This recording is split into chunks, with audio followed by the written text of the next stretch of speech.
Hello, welcome to my website. Good. That's really And good. you know, And I so I my really like wife is red yelling at me wine, right now, and I like and I'm eggnog, trying to and make a I video. have smoked salmon And with this is bacon going to be part of sandwich, my video. and I have And I'm pot roast sick of tomorrow, this. And and I if I I have swear on my website, you and can I listen have to it.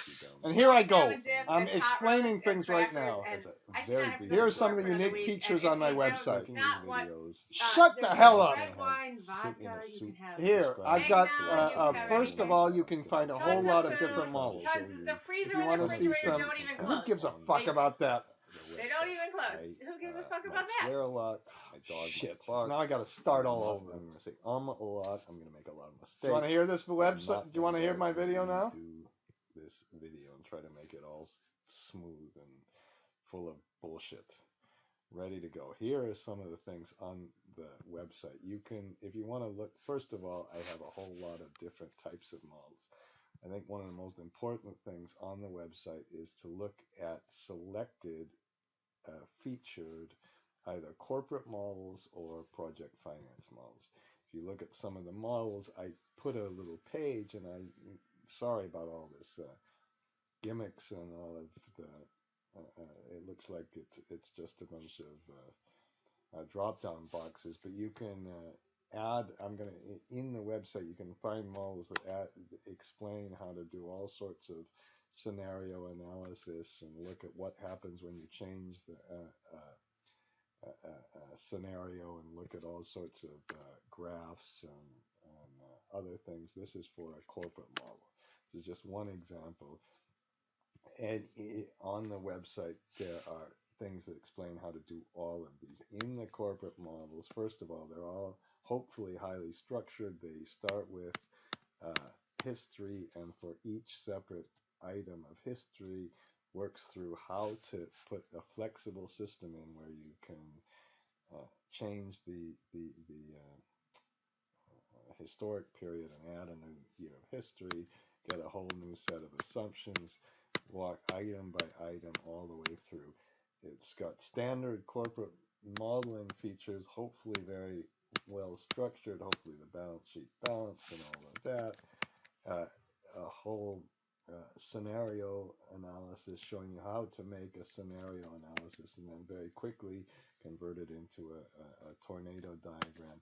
How to do a number of unique features in valuation that I don't think very many people do, which is come up with systems to compute the stable level of capex depreciation, working capital, adjust the terminal values in appropriate ways, put flexible different time periods for the terminal values, and most importantly, make some good presentations on all of the assumptions. Who cares about other revenues? Let's put steel production and change it for different cases so you can go back to the base case and then do your sensitivity off of the base case. Get a valuation, get your tornado diagram, and everything else. All right, that's one example of a corporate model. There are many other examples uh, of that. Then in project finance models, you have the same kind of story. Now, another thing, in all of these models, there are examples. So some people, exercises. Some people might, want to get into really advanced issues. If you want to just get into basic issues, you can open one of these examples. I'll probably open one that doesn't work very well, but what the hell. So this shows you how to do the date section of a model. There's a little description at first, whoops, and then after that, hopefully there's a little button that clear, and you compute this. Now, I haven't finished all of this, but for each part of the model, there'll be a video that accompanies each one of these exercises. So if you're a beginner and just want to have a job interview or something like that, and want to kind of see how to make a project finance model, you can do this. Much more important than that is is presenting some of the examples. Now I've just got selected examples here. There are many more on the disk, and I've got some from different industries. A tollway example, a solar project. You'll find oil projects somewhere, and renewable projects here. Let's open the solar one. Oops, I've already got it open.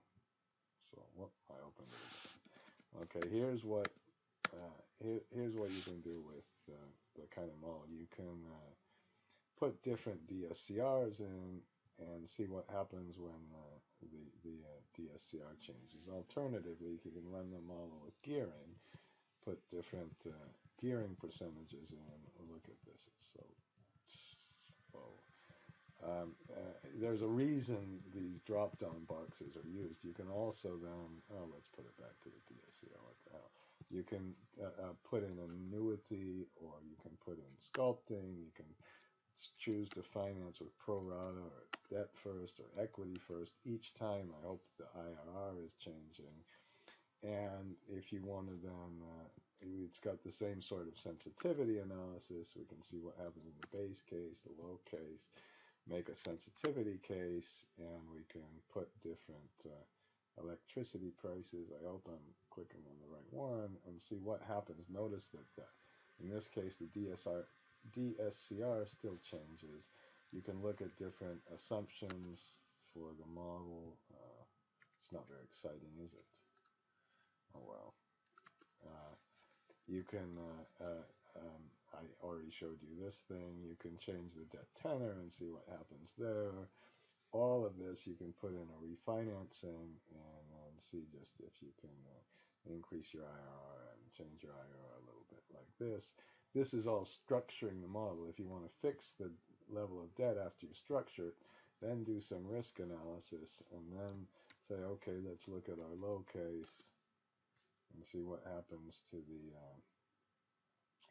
what did I do? Hang on. Let's put the P. Oops, we gotta switch to the sensitivity case. It told me that. So let's switch to the P75 case. You can see what's happening.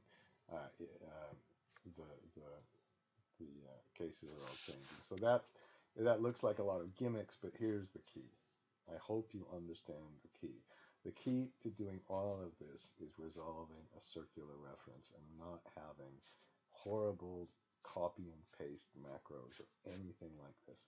That way you can do all sorts of different things with your model. Now in the model there are also analyses of how to look at IRRs and see what happens if you sell the project at different times of its life, different discount rates. Here's again another sensitivity scenario analysis. I didn't finish this. And then in the model, every single time there's structured models with a lot of time switches and all this stuff.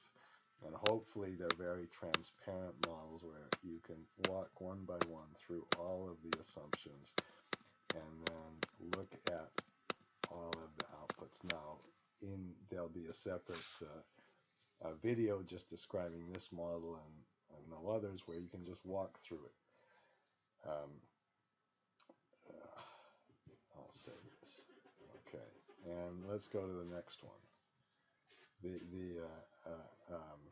Then we have a whole lot of M&A models. Again, there's some M&A example models. I'm not even going to open this one, but in the website, they're all described. After that, we have some real estate models. There are all sorts of exercises on how to make a mixed development project, a hotel project, some case studies and other things. Then, whoops, I'm still in chapter 1.